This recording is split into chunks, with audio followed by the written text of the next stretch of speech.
desde ahí, Evelyn, me gustaría preguntarte qué entiendes por autorregulación.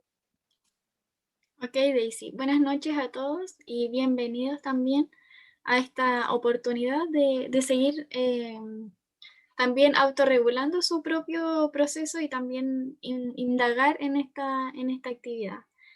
Para comenzar, como dice Daisy, es súper importante que podamos tener claro a qué hace referencia el concepto de aprendizaje autorregulado o autorregulación del aprendizaje.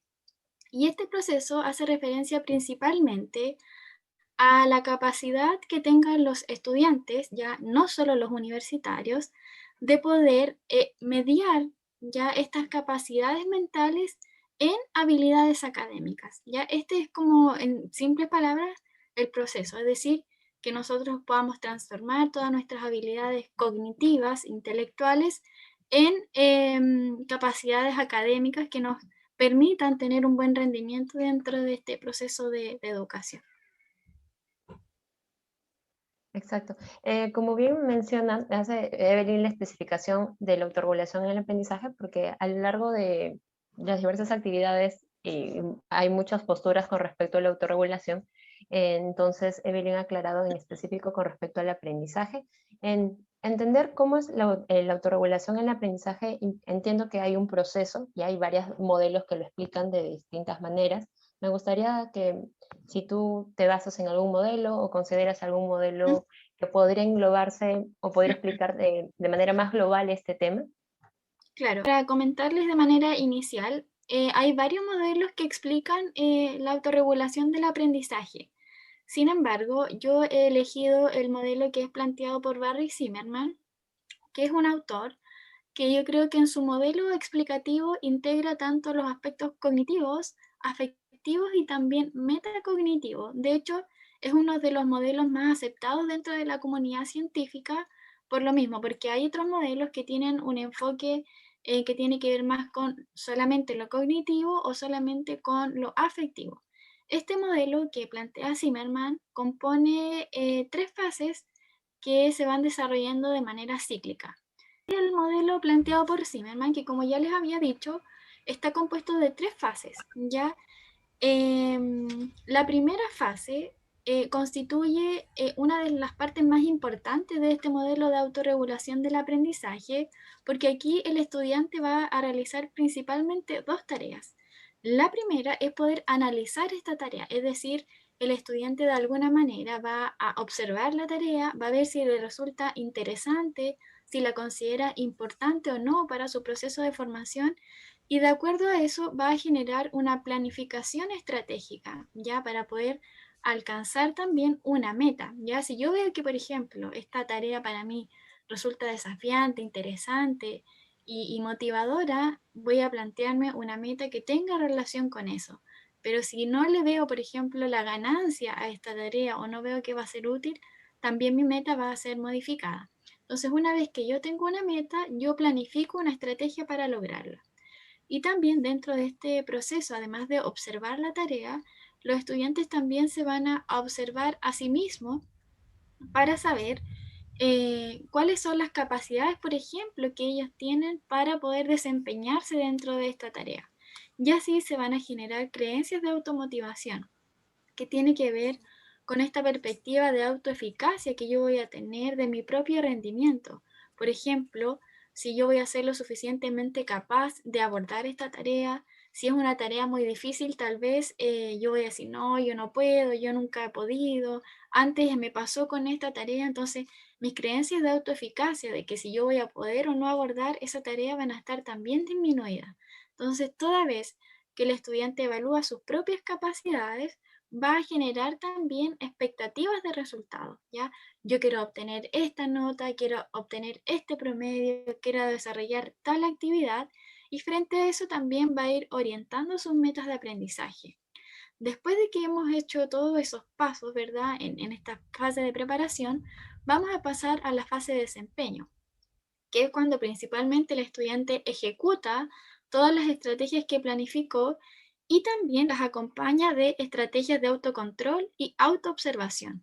Es decir, de alguna manera el estudiante va a intentar mantenerse concentrado, atento en el desarrollo de esta tarea y puede generar, por ejemplo, estrategias de autoinstrucciones, no sé, cuando uno se dice a sí mismo, concéntrate, pon atención en la clase o mantente por lo menos 10 minutos aquí y después va a hacer la otra actividad.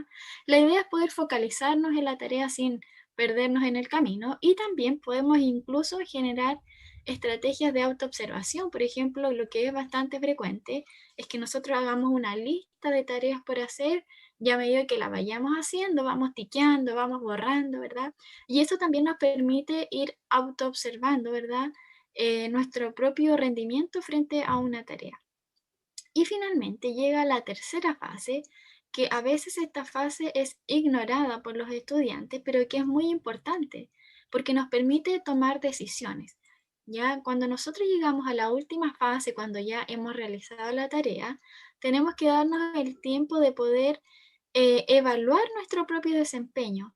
Ya vamos a juzgar nuestro propio desempeño intentando generar atribuciones causales a nuestro resultado. ¿Por qué yo me saqué esta nota? ¿Porque no estudié? ¿Porque me mantuve desconcentrado? ¿Porque estaba estudiando y trabajando al mismo tiempo, por ejemplo? O esta nota, no sé, podrían haber estudiantes que también hagan una atribución causal de que la profesora me tenía mala, de que yo no tengo las herramientas para poder estudiar. Entonces, eso se va a hacer en la primera fase donde uno evalúa su propio desempeño. Y esa evaluación también va a traer consecuencias cognitivas y afectivas. Es decir, si yo evalúo todo este proceso como que yo fui el responsable, seguramente eso me va a permitir a mí también tomar decisiones para cuando yo me enfrente nuevamente a esa tarea. Pero si yo no hago este proceso de reflexión, de autoobservación, seguramente voy a continuar con la misma estrategia que no me está dando resultados que son coherentes, por ejemplo, con mi meta. Entonces, esa es la importancia de esta última fase y de alguna manera nos prepara para enfrentarnos nuevamente a la fase de disposición. Y así, como les contaba, esto es un proceso que se repite a lo largo de nuestra vida académica. Muy interesante, Evelyn, todo este proceso.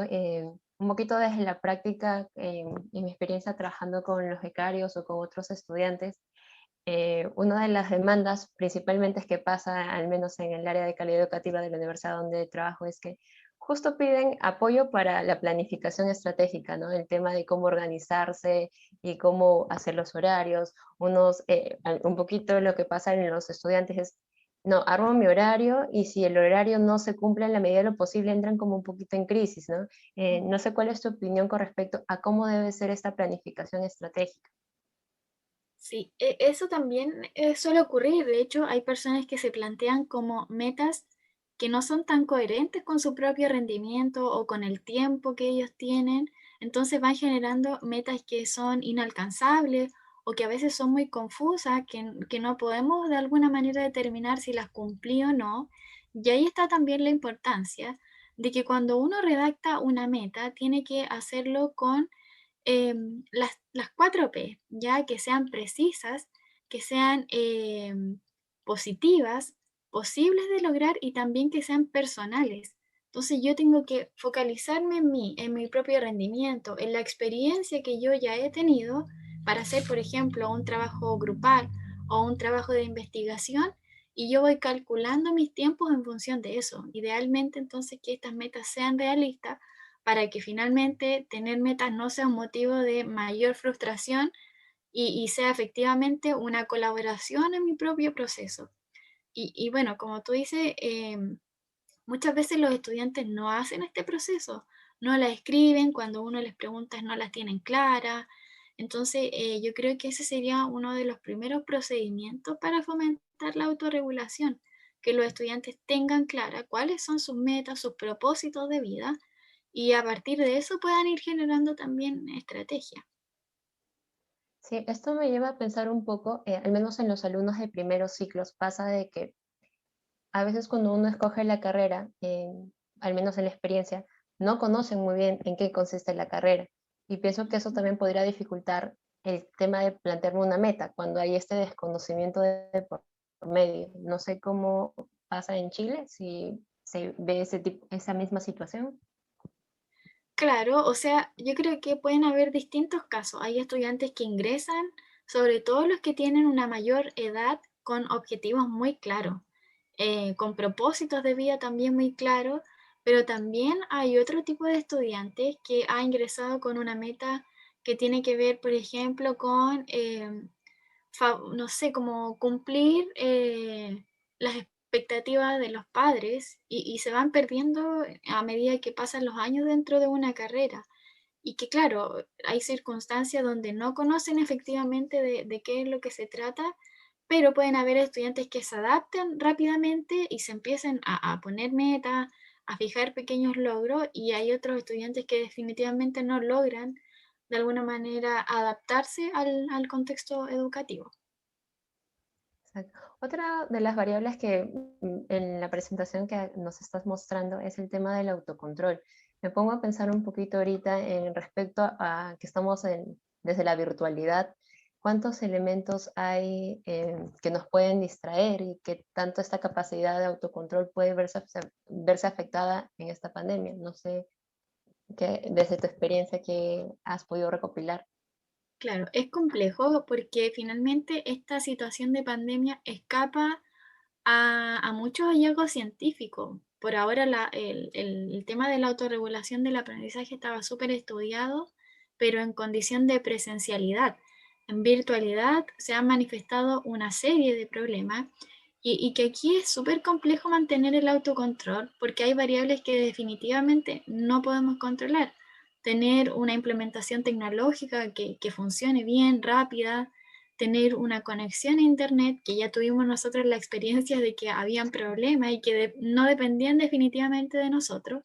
Y ahí yo creo que está el factor emocional que también de alguna manera va a influir en nuestro proceso, intentar mantener un equilibrio y también un conocimiento de cuáles son las variables que nosotros sí podemos controlar y cuáles definitivamente no podemos controlar y dejar como de alguna manera descansar de esa tortura que a veces uno hace como de por qué, o como porque esto me afectó, yo no puedo hacer tal cosa, entonces ahí también hay que ser cuidadosos en las estrategias de autocontrol, intentar controlar solo lo que está a nuestro alcance y no sé, por ejemplo, a mí me pasa que hasta el vecino se pone a martillar o a poner ruido, pero yo no puedo hacer más. Tengo un vecino también que toca la batería, entonces en esos momentos uno tiene que intentar mantener la concentración en lo que está haciendo. Muchos estudiantes también me han comentado que intentan dejar el celular fuera porque ha sido también uno de los grandes distractores. No hay nadie ahora que le diga al estudiante que tiene que dejar el celular de lado, que se tiene que concentrar en la clase. Entonces, yo creo que en esta oportunidad es donde la autorregulación también cobra mayor valor para los estudiantes, porque son ahora, o sea, este es el momento de que ellos sean autónomos y que sean maestros de su propio aprendizaje.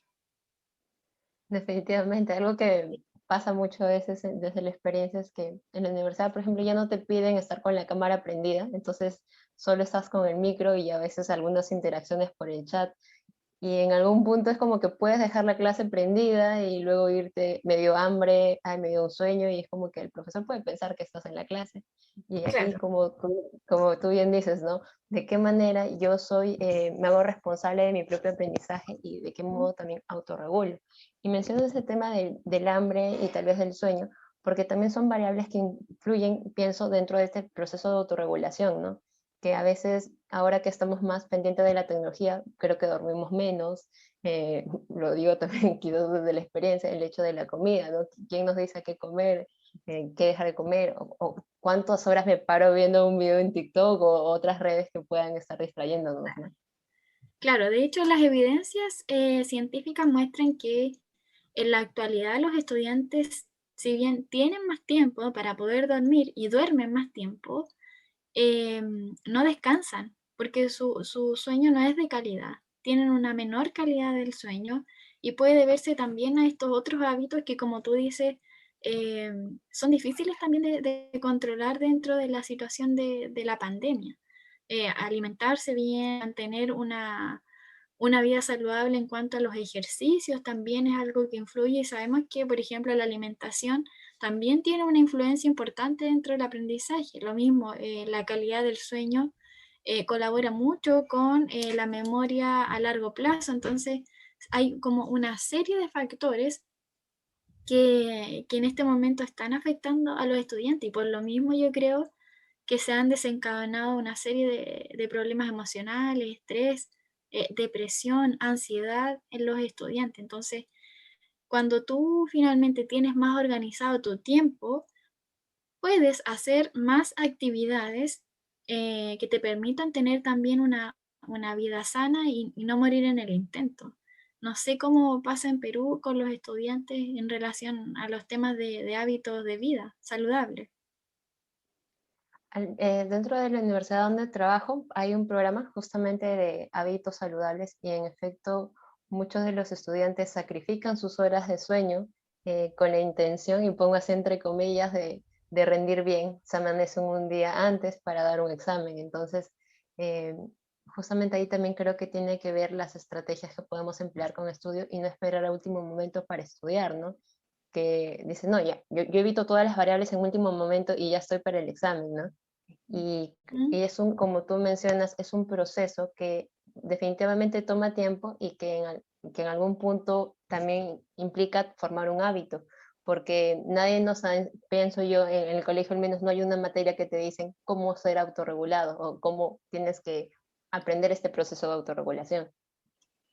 Claro. Y en ese último punto, yo creo que también das con algo importante, que muchas veces se cree que como ya los estudiantes universitarios son adultos, prácticamente ellos tienen que aprender y saber todo esto de manera sola o que traen el conocimiento desde la educación básica o media.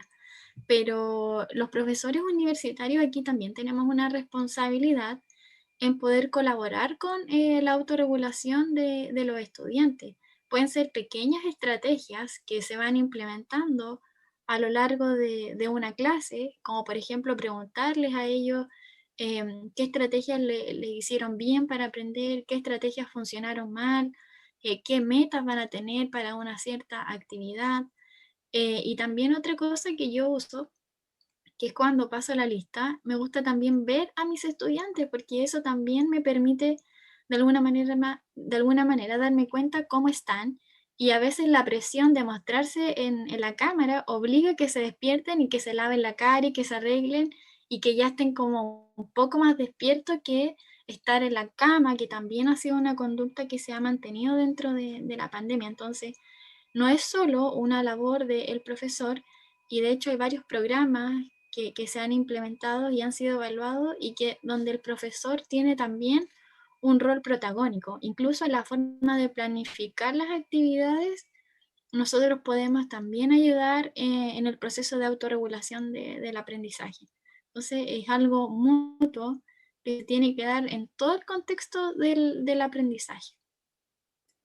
Sí, definitivamente creo que no podemos ver el tema del aprendizaje como algo netamente del estudiante, porque en efecto forma parte de un sistema donde está el profesor, pero también están los padres. Por otro lado, ahora que estamos en casa, de algún modo, si bien es cierto, los padres pueden estar en el home office, el hijo en casa, pero cuánto estamos pendientes también de este proceso de aprendizaje de nuestros hijos, o cuándo es el límite para el tiempo del celular, como tú comentabas por ahí, las pautas, este seguimiento, monitoreo que también pueden haber por parte de ellos, ¿no?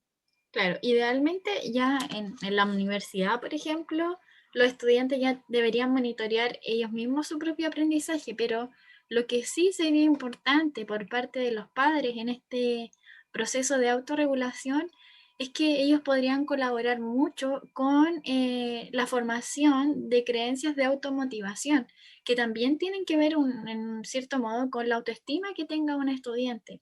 Entonces, si un estudiante universitario a mí me cuenta, que le fue bien en una disertación o que se está sintiendo motivado con una asignatura, yo como padre, como madre, también debería ir reforzando esos procesos, no como con un regalo, como se estilaba tal vez cuando los niños eran más chicos, sino que prestarle atención, felicitarlo, em, hacer que se sienta escuchado finalmente, que yo creo que también es algo muy importante para las creencias de autoeficacia. Y en ese punto, también varios estudios han indicado que son las mamás las que se preocupan más de sus hijos de estudiantes que los papás. Entonces también ahí hay como una invitación a los padres, si es que hay alguien aquí escuchándonos, a que también puedan alimentar y sostener a sus hijos desde esta perspectiva, porque también influye en la manera en que ellos van a aprender y en su rendimiento. Interesante lo que mencionas sobre respecto a los estudios, porque en efecto, ¿no? A veces da un poquito el contexto, se le atribuye más al rol femenino el hecho de este acompañamiento, pero creo que los tiempos están cambiando y en la medida de lo posible apoyo esta moción que dices, invitamos tanto padres y madres a seguir reforzando estas creencias de autoeficacia, ¿no? Otro Ujú. elemento que me parece bastante interesante dentro del modelo de aprendizaje autorregulado es el autojuzgamiento, ¿no? Esta autoevaluación que mencionabas en un momento que se deja de lado o que lo olvidan los estudiantes, ¿no? Y cuánto esta autoevaluación puede ser tan dura con uno mismo, porque al menos en la experiencia con becarios, como ellos tienen la expectativa o tienen como criterio para mantener su beca el tener buenas notas, una de las que se plantean son altas o lo que se relaciona a las notas. Entonces, me ponía a pensar eso, ¿no? El autojuzgamiento desde uno, pero también desde la expectativa de un otro, al menos en este caso con mi experiencia con becarios es bastante fuerte. Claro, en esta parte del autojuzgamiento, inevitablemente los estudiantes, como yo te decía, van a experimentar emociones. Y si esas emociones son demasiado negativas, también debería recurrir a la ayuda de un externo, de manera que le pueda colaborar en poder visualizar ciertas actividades que permitieran mejorar su propio desempeño académico.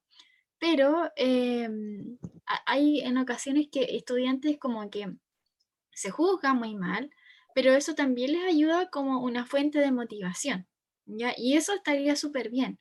El problema es cuando los estudiantes juzgan su rendimiento de manera muy negativa y no salen de allí. Entonces ahí habría que, o sea, desde mi perspectiva, el rol principal ahí lo tiene el profesor, que sea capaz de darse cuenta de que ese estudiante sigue fallando a pesar de que los resultados le están mostrando que al parecer hay un problema. Entonces, dentro de esa dinámica, ahí para mí el rol del docente es crucial. Y claro, para esta ocasión estamos súper limitados porque no sabemos la realidad de nuestros estudiantes. No sabemos qué les pasa dentro de sus casas, si tienen algún problema emocional. Entonces también yo creo que eso se ve súper afectado y los estudiantes también obviamente sufren. Entonces hay que tener mucho cuidado y mucho apoyo de las redes externas que pueda tener un estudiante. Definitivamente. Creo que para poder, así como hemos podido conversar nosotras dos de este proceso, no sé si hay alguien del público que tenga alguna duda sobre el proceso o alguna pregunta para poder también hacerlos partícipes. Pueden usar el micrófono o pueden hacer las preguntas por el chat. Justo están preguntando Sí, cuál es la participación de la familia en el desempeño académico de los estudiantes, de manera emocional. sí, es principalmente de manera emocional la participación de la familia y como yo había dicho, puede colaborar mucho en el sentimiento de autoeficacia de un estudiante. Es decir, eh, la capacidad que tiene este estudiante para darse cuenta de las capacidades que él tiene. Si hay un estudiante que tiene un sentido de autoeficacia súper alto, él también va a tener un rendimiento académico alto, incluso se va a plantear también metas desafiantes. Y ahí el refuerzo de la familia tiene que ver con poder de alguna manera felicitar cuando sea pertinente, reforzar eh, las características positivas que tenga una persona, colaborar con la motivación, dar palabras de aliento principalmente, yo creo que sería el rol de la familia. Todo lo demás, el estudiante lo debería hacer de manera más o menos autónoma, con la reflexión, que ya a esta altura del ciclo vital, todos los estudiantes deberían estar capacitados para generar estos procesos de reflexión, de metacognición, de sus propios procesos cognitivos. De nada, Alexandra. No sé si hay alguna pregunta adicional por ahí. Sería importante este espacio para poder conversar.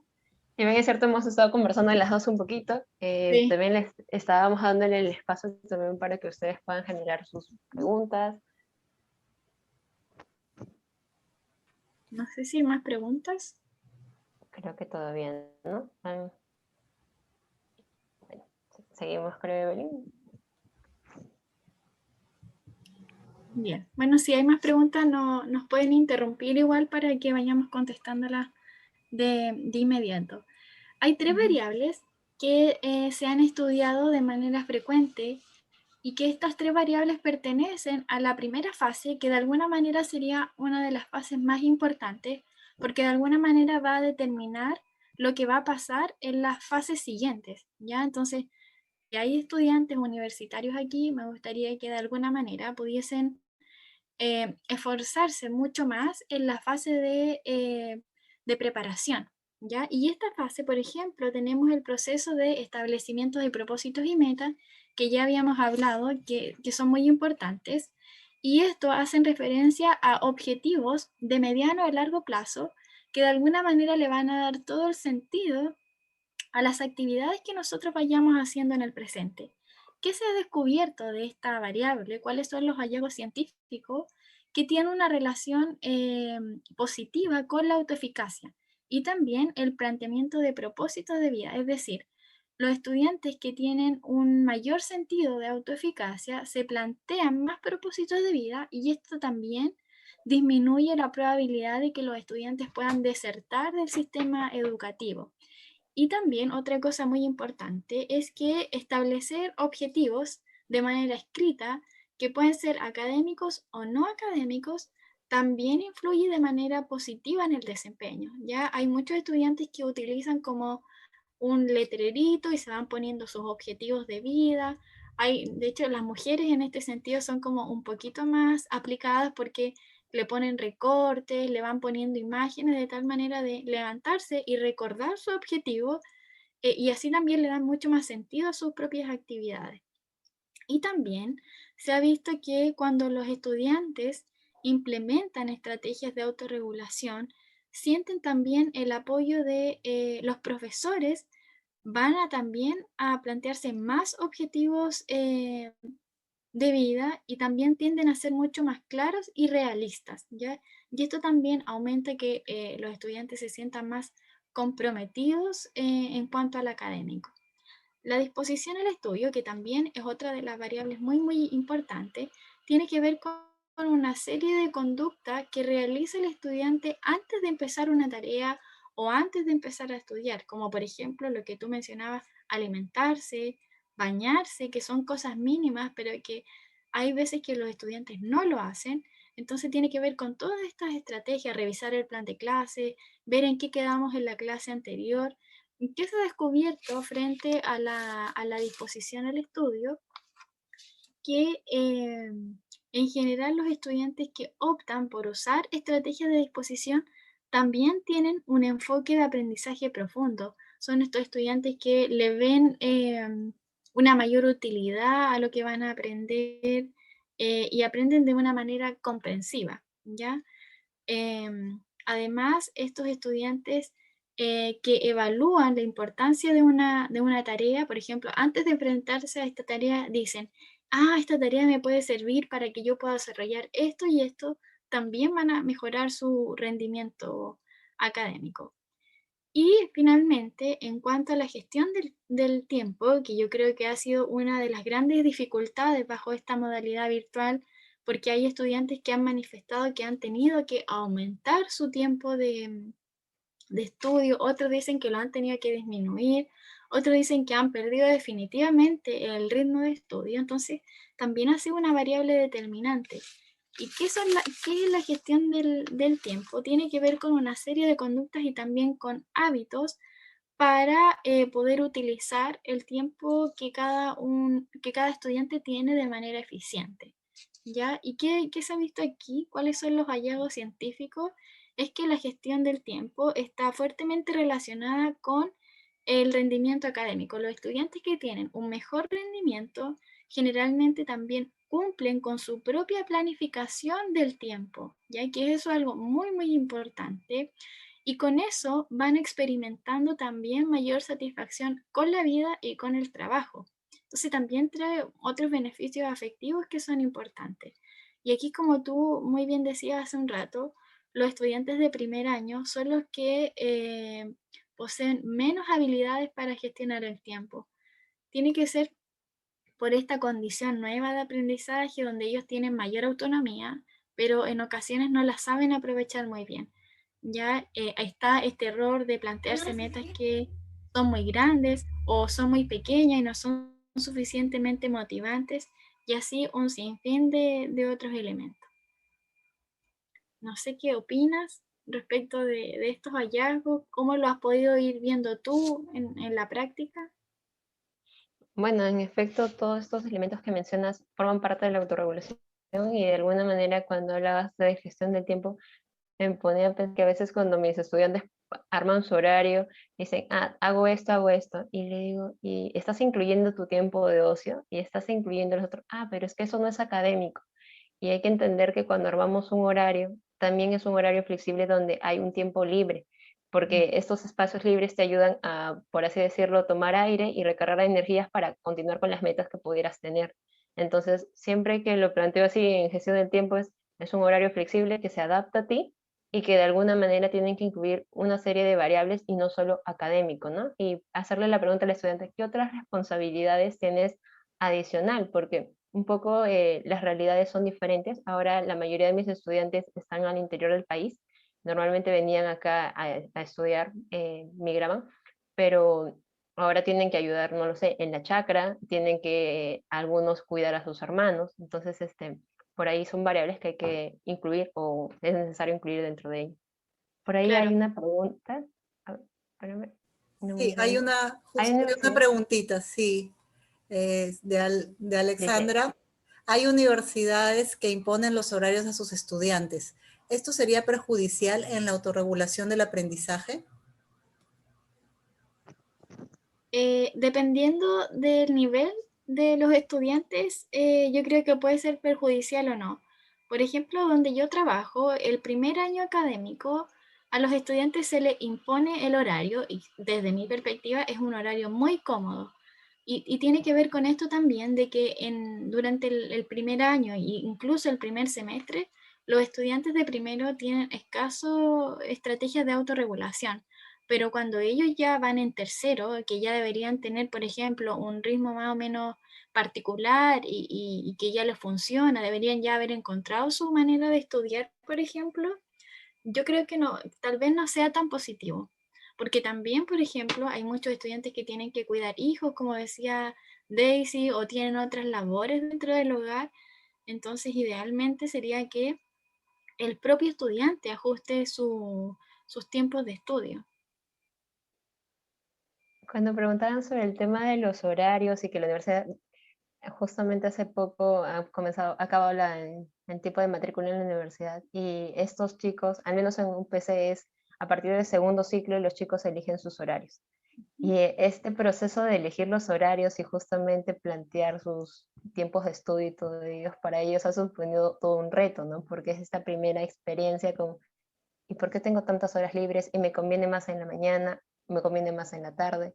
Entonces, sí, creo que es importante, si bien es cierto puede ser chocante, pero también es necesario, porque a la medida que nos volvemos más adultos, no hay alguien que determine nuestro tiempo. Entonces es este espacio, creo que la universidad la que propone para que tú puedas ser más autónomo con respecto a cómo te organizas, ¿no? Ujú. Sí, efectivamente, estoy muy de acuerdo con lo que planteas, Daisy. No sé si hay alguna pregunta por ahí adicional. por ahí veo las fotos, como no están con las cámaras prendidas, asumo que puedo pensar que la mayoría también está en la universidad. No sé si quieren hacer un comentario con respecto a esto.